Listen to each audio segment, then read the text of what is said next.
Palmistry স্টাডির পক্ষ থেকে আজ আমরা শিরোরেখা নিয়ে আলোচনা করব। শিরোরেখা সাধারণত বৃহস্পতির নিচ থেকে এবং মঙ্গলের কিংবা রাহুর উপর থেকে শুরু হয়ে সোজা মঙ্গলের দ্বিতীয় ক্ষেত্র কিংবা চন্দ্রের দিকে বেঁকে যায়। এই রেখাটি করতলের খুব গুরুত্বপূর্ণ রেখা, কারণ এই রেখাটা মানুষের যে চিন্তাধারা, মস্তিষ্কের যে চিন্তাধারা, সেগুলো সব প্রতিফলিত হয় এই রেখার ওপরে, এবং এই রেখা দ্বারা মানুষের সুখ দুঃখ, চিন্তা, বুদ্ধি, ইচ্ছা শক্তি প্রকাশ পায়। বিভিন্ন লোকের বিভিন্ন চিন্তাধারা, বিভিন্ন বুদ্ধি, বিভিন্ন মস্তিষ্কে বিভিন্ন চিন্তাধারা থাকে। সেই অনুযায়ী হাতেও বিভিন্ন ধরনের শিরোরেখা দেখা যায়। আমরা আগেও বলেছি যে শিরোরেখা পর্যালোচনা করার সময় আমরা ডান হাত এবং বাঁ হাত দুটো হাতই দেখে বিচার করব। যেমন যদি এই চিত্রে যেমন দেখা যাচ্ছে যে শিরোরেখা 4 নম্বর শিরোরেখাটি সোজা মঙ্গলের ক্ষেত্রে গেছে। ডান হাতে এরকম রেখা থাকলে আমরা দেখব বাঁ হাতে এই রেখা কীরকম আছে। আবার ডান হাতে এখানে শিরোরেখা এই 7 নম্বর রেখাটি একদম চন্দ্রের দিকে ঝুঁকে পড়েছে। সেই ক্ষেত্রেও বাম হাতে কীরকম থাকবে সেটা দেখে আমরা বিচার করব। প্রথমত বলা যায় এই 4 নম্বর রেখাটি সোজা মঙ্গলের ক্ষেত্রে গেছে। যদি দেখা যায় যে বাঁ হাতে শিরোরেখা এই সবুজ রেখাটি 1 নম্বর রেখাটির মতো চন্দ্রের দিকে ঝুঁকে পড়ে, এবং ডান হাতে যেই শিরোরেখাটা দেখালাম সেটা যদি সোজা মঙ্গলের ক্ষেত্রে যায়, তবে বুঝতে হবে জাতক জাতিকা জীবনের প্রথমে পিতা মাতার কাছ থেকে ফিনান্সিয়াল সাপোর্ট তেমন পায়নি, তেমনি সম্পত্তিও সেরকম পায়নি। সে জীবনে উন্নতি করেছে নিজের মেধা শক্তির দ্বারা, চেষ্টা দ্বারা, এবং এরা দেখা গেছে বিভিন্ন ক্ষেত্রে ডাক্তার, ব্যবসায়ী, ইঞ্জিনিয়ার, এইভাবে তারা জীবনে সফলতা আনে। এবং সেটা সম্ভব হয়েছে যেহেতু তাদের শিরোরেখাটি সোজা মঙ্গলের ক্ষেত্রে গেছে এবং তারা বাস্তব বুদ্ধিতে বিচার করে নিজের মেধা শক্তি দ্বারা উন্নতি করেছে। এইখানে আমরা আরেকটা শিরোরেখা দেখছি যে শিরোরেখাটি এই 2 নম্বর শিরোরেখার মতো বাঁ হাতে রেখাটি মঙ্গলের ক্ষেত্রে গেছে, এবং এই 1 নম্বর শিরোরেখাটি চন্দ্রের ক্ষেত্রে গেছে। যদি বাঁ হাতে কারো এইরকম চিহ্ন থাকে যে শিরোরেখা দুভাগ হয়ে একটা গেছে মঙ্গলের দিকে আর একটা গেছে চন্দ্রের দিকে, কিন্তু জাতকের হাতে যদি ডান হাতে দেখা যায়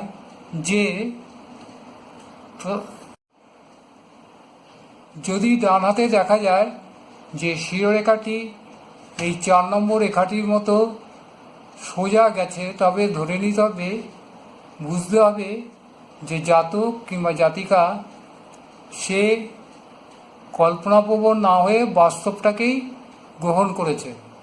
এই 4 নম্বর রেখাটি যেহেতু মঙ্গলের দ্বিতীয় ক্ষেত্রে গেছে, এরা একটু বাস্তববাদী হয়, এবং তার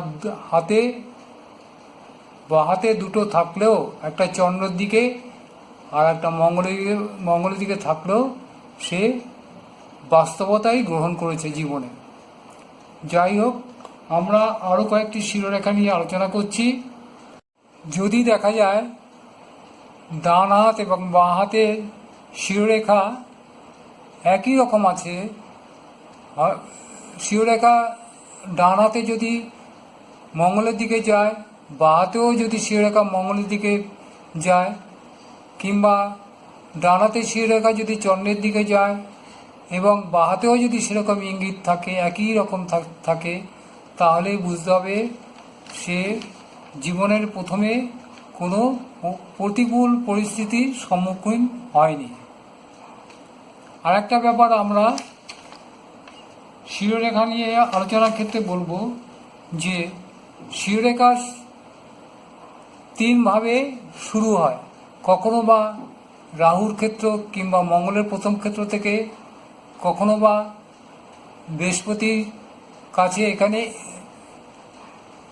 একটু বৃহস্পতি নিচ থেকে শুরু হয় এবং আয়ুরেখার সাথে একটু ফাঁকা থাকে, আর কখনো বা অনেকটা ফাঁকা রেখে বৃহস্পতির কাছ থেকে শুরু হয়।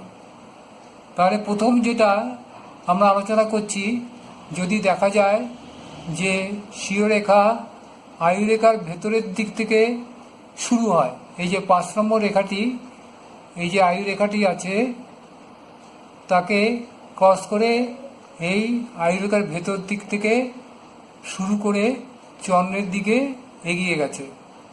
এই ধরনের শিরোরেখার ক্ষেত্রে আমাদের দেখতে হবে যে এই 5 নম্বর রেখাটির মতো যদি শিরোরেখা আয়ুরেখার ভেতর থেকে শুরু হয়, তবে জাতক বা জাতিকা সংবেদনশীল হয় এবং তারা ওভার সেন্সিটিভ হয় এবং নার্ভাসনেসটা থাকে এবং এরা ইজিলি এক্সাইটেড হয়ে যায়, নিজেদের রাগ কিংবা টেম্পারকে কন্ট্রোল করতে পারে না। যদি দেখা যায় এই রেখাটি চন্দ্রের দিকে ঝুঁকে পড়ে, তবে পরবর্তীকালে এই দোষগুলো আরও প্রকট হয়। আর যদি এই রেখাটি দেখা যায় সোজা মঙ্গলের দিকে যায়, তবে এরা পরবর্তীকালে এই দোষগুলো একটু একটু করে কেটে যায়, কারণ এরা লোকের সাথে ঝগড়া বিবাদে লিপ্ত থাকে এবং নিজেদের সংবেদনশীলতা বেশি হয় এবং লোকে কোনো কথা সহ্য করতে পারে না। আর যদি দেখা যায়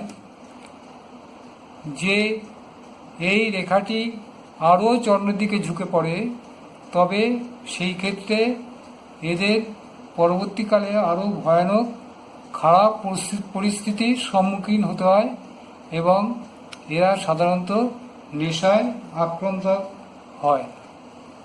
তা আরেকটি রেখা নিয়ে আমি আলোচনা করব।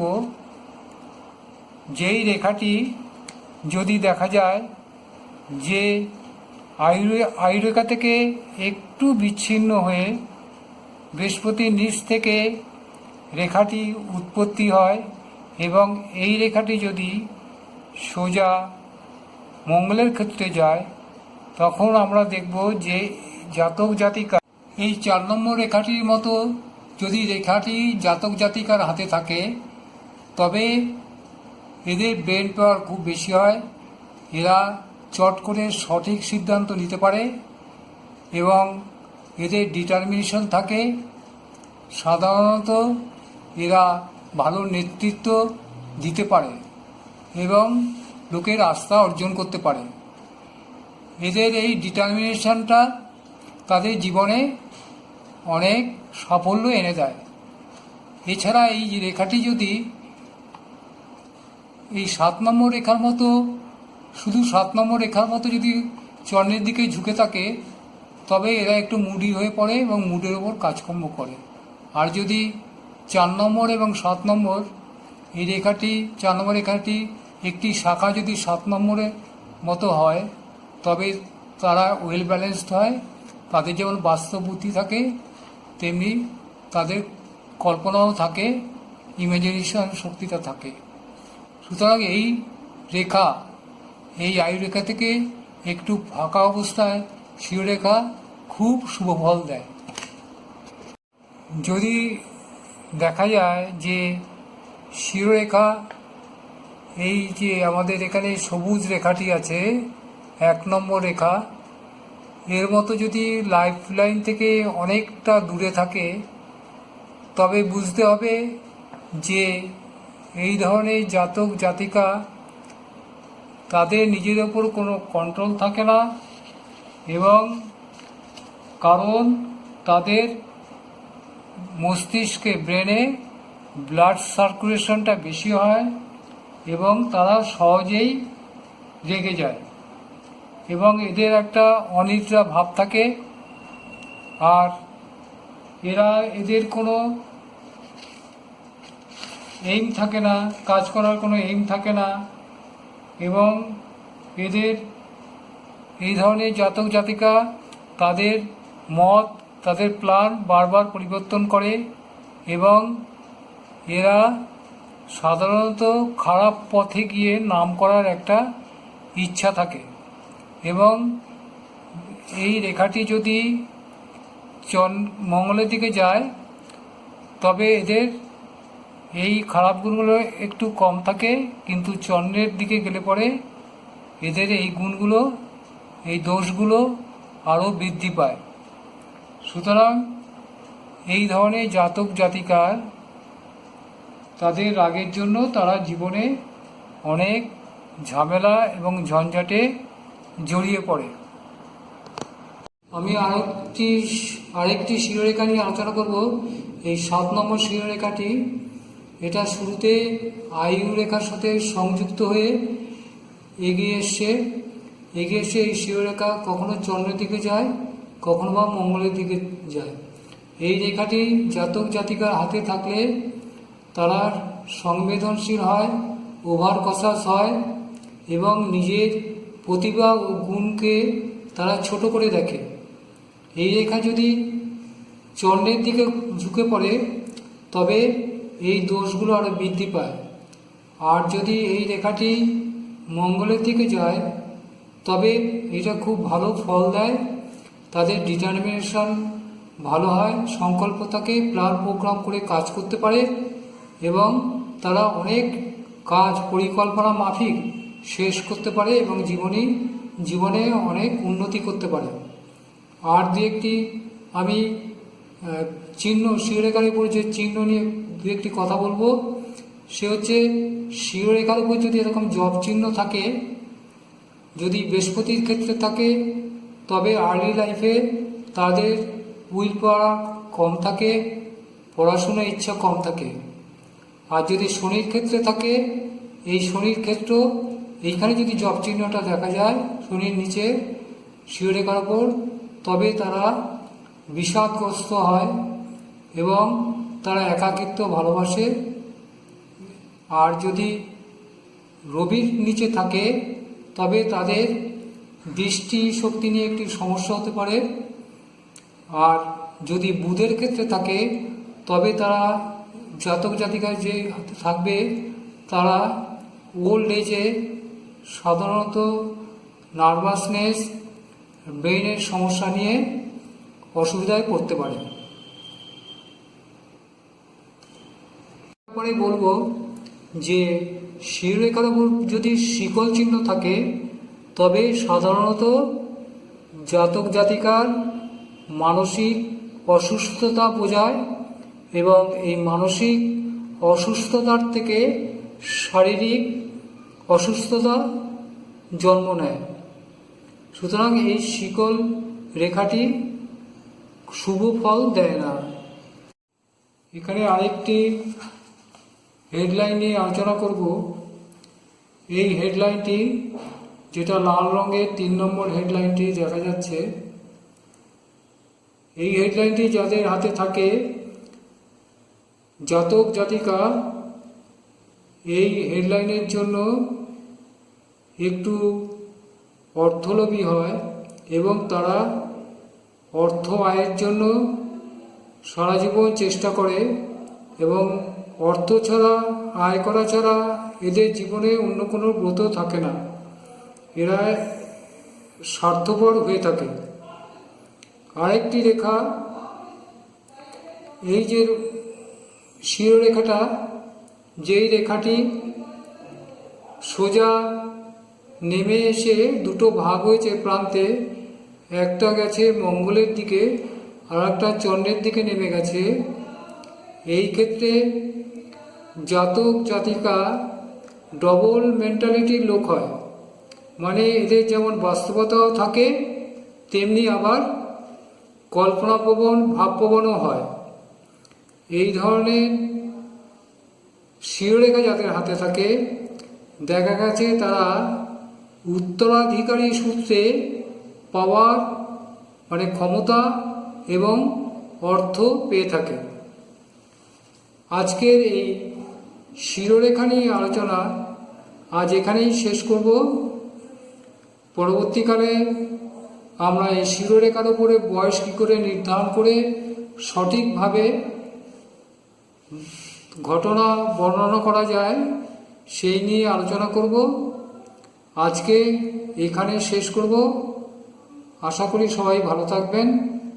নমস্কার।